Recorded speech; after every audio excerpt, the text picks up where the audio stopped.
Chris, what about people who, for example, started taking Moderna? Yeah. Can they switch to a Pfizer booster? What is the recommendation at the moment? Of course. No, we've seen initially, because these were initially new vaccines, and we wanted scientific evidence that you could mix and match the vaccines. There were a couple of studies which initially showed that mixing vaccines was no problem and can give you good immunity. Today, there's been more studies which really confirm this.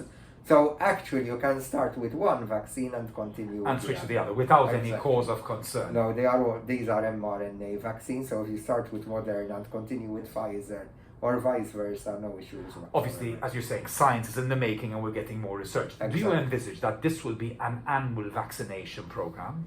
It's very possible because of the waning immunity, like we get with hepatitis B.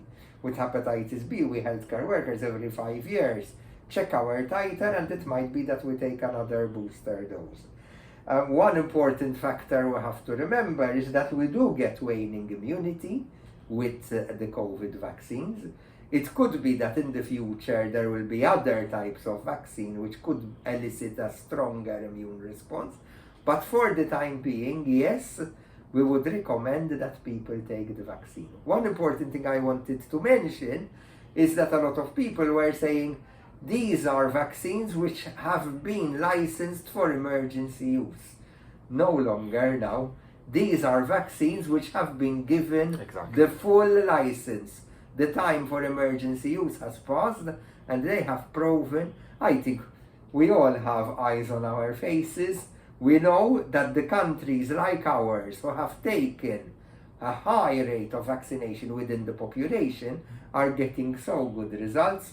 We've seen Australia, they went down into lockdown for 600 days. Yes, we haven't had this. Because they were late at starting the vaccination program. Exactly. We started early, we have a large percentage of the population vaccinated, and now we can really start a new normality, because I'm not saying we are back to normal, but we are intelligent beings. I already said this in one of your previous videos. Exactly. Viruses just start dispersing at random here and there, okay? Indeed. But if we still keep the distance, okay? Because we know that the vaccine can still cause shedding of the virus in some people, okay? But certainly, as you quite correctly said, hospitalizations almost zero, ITU, nothing, mortality. Unless you're immunocompromised. Unless you're immunocompromised. So the vaccine is there to help, and there we're getting our good results in our Perfect. Common question, can you take the flu vaccine at the same time as the COVID-19 vaccine, on the same day, in the same moment? Yes, for sure. So there's no problem at all with that? In fact, there are some companies who are saying we can give you a duo vaccine. So a combined Not yet, one. but very soon. So there you are.